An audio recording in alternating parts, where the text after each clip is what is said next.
আসসালামু আলাইকুম ওয়া রাহমাতুল্লাহ। কেমন আছেন বন্ধুরা সবাই? আশা করি ভালো আছেন আর ভালো থাকেন এই দোয়া করি সকলের জন্য।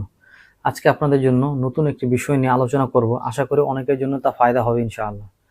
অনেক সময় দেখা যায় আমাদের পরিবারে কোনো না কোনো সদস্যকে অনেক দিন যাবৎ জিন প্রচুর পরিমাণে ডিস্টার্ব করতেছে, ক্ষতি করতেছে। এই ক্ষতির দ্বারা একটা জিনগ্রস্ত রোগীর কারণে একটা পরিবারের পারিবারিক জীবন জাহান্নামে রূপান্তরিত হয়।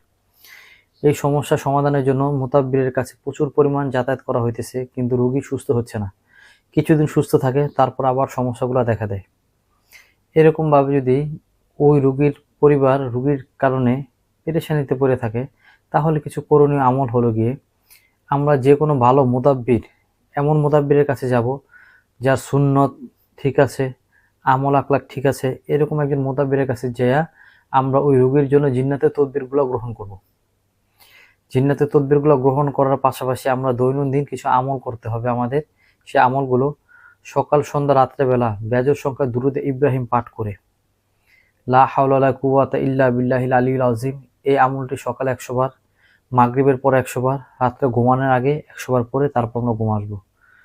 যদি সমস্যাটা একটু বেশি হয় তাহলে এর পাশাপাশি লা ইলাহা ইল্লাল্লাহু মুহাম্মাদুর রাসূলুল্লাহ এই কালেমা সকালবেলা 100 বার, মাগরিবের পরে 100 বার, এশার নামাজের পরে ঘুমানোর পূর্বে 100 বার পাঠ করে ঘুমাবো। আগে ও পরে বেজোড় সংখ্যায় দুরূদ ইব্রাহিম পড়ে নেব। এই আমলগুলো যদি আমরা 21 দিন করি, আশা করি সমস্যার সমাধান হয়ে যাবে আলহামদুলিল্লাহ। যদি তাতেও সমস্যার সমাধান না হয়, আমরা 40 দিন পর্যন্ত করব। তাতেও যদি সমস্যার সমাধান না পাই, তাহলে 4 মাস পর্যন্ত করলে আল্লাহর রহমতে ইনশাআল্লাহ সমস্যার সমাধান হয়েই যাবে। আসসালামু আলাইকুম।